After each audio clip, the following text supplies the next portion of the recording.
Part 1. Something is not right. Hold up. 3 weeks ago, a robot dog showed up on the streets of San Francisco. Nothing crazy about that, right? We've seen Boston Dynamics robodogs for years now.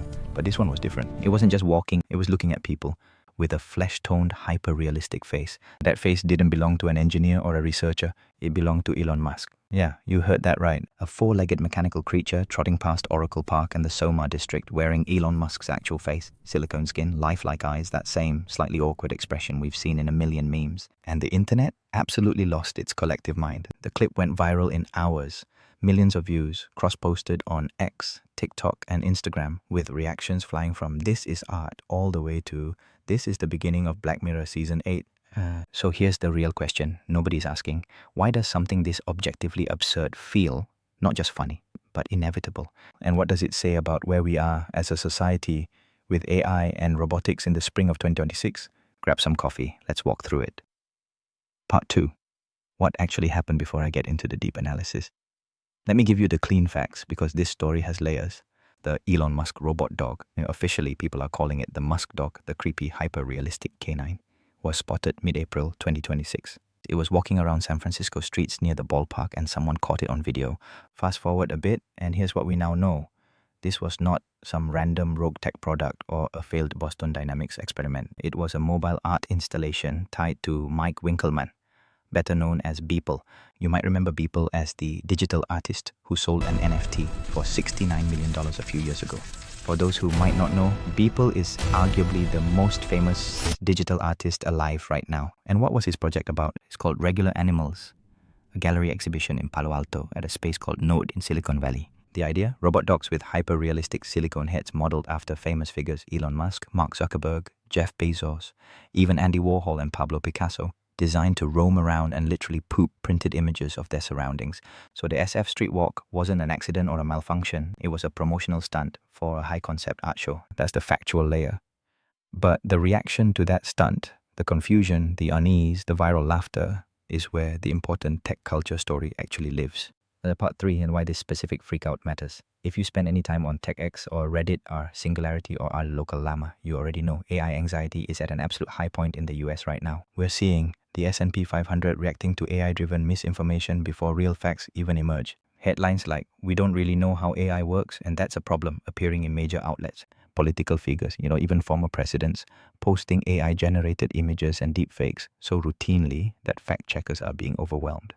And in this environment, what happens when a literal robot with Elon Musk's face shows up on a public sidewalk? People's brains short circuit. On one hand, it's a prank. On the other hand, there's a current US president sharing AI-generated Jesus-style imagery of himself. So where exactly is the boundary between normal and weird located in 2026? And is it even moving anymore? Here's why the Musk robot dog matters more than a headline. It blurs 3 different types of lines all at once. 1, human versus machine. People couldn't stop pointing out how creepy it was. Not because it moved wrong, but because it looked human in a way that felt wrong. With leaps in AI image generation, facial mapping, and synthetic movement, we are entering a Uncanny Valley 2.0, where the threat isn't just visual, it's familiarity. 2, art versus surveillance. Beeple's piece is obviously satire. The robot dog poops photos of its surroundings, a not subtle joke about data collection, facial recognition, and surveillance capitalism. But the public doesn't see irony first. They see a machine wearing a billionaire's face, casually walking down their block, and the fear that tomorrow it might be their face. 3, politics versus tech. In the same week this dog was walking in SF, a real-world issue popped up in New Jersey. 15 industrial spray drones went missing under suspicious circumstances, raising bioterror concerns, which basically means we live in a world where the public can't tell anymore if the robot in front of them is art, a weapon, or just a really expensive inside joke. If we can't read a robot on the street, how do we expect to read an algorithm on our phones? Add to part 4, the bigger pattern you're not supposed to see. Here's where I want to push just a little further. Almost nobody, look at the comments, talked about the artist's intent when the Musk dog went viral. Almost nobody said, "Oh, that's a Beeple piece critiquing surveillance." Instead, the public reacted rawly. Something is wrong. And that gut reaction tells me something important about where the US audience is with AI and robotics today. Because if you didn't know that was art, if you just saw the video and assumed it was a real functional product, what's the first worry going through your head? Who owns that data? Is this thing recording me? And why is someone dressing up a robot to look like a tech CEO? None of those questions are unreasonable. In fact, they mirror much larger data privacy and AI transparency debates happening right now at the state and federal level. Take the 49% of US consumers now using TikTok as a functional search engine, up 20% from last year. People are actively handing their attention over to algorithm-driven platforms, but simultaneously losing trust in who is behind the machine. Same with the recent NAACP lawsuit trying to block Elon Musk's Colossus 2 AI data center due to environmental and community impact concerns. There is a squeeze happening between A, technology getting exponentially more convincing, more present, more physically real, and B, public trust in the people building that technology moving in the opposite direction. The Musk robot dog is not the cause, it's a symptom. And the symptom is this: we are running out of behavioral cues to tell us what to fear, what to ignore, and what to enjoy. Something looks like a dog, but walks like a robot. Something has Elon Musk's face, but is being controlled by a digital artist. Inside, something seems dangerous, but it's just satire. When satire is indistinguishable from real product launches, the joke stops being funny. Part 5. So what do we actually do? I'll be clear. I'm not saying we should ban street robots or outlaw AI art. I'm saying the American tech audience needs to get much better at asking 2 specific questions every time a tech weird thing goes viral. Question 1. What is this actually doing, physically or digitally? Question 2. Who is benefiting from my emotional reaction? In the case of the Musk dog, physically, it was walking around. It was not collecting data in a secret way. It was not sent by a government. It was Beeple making a point about surveillance.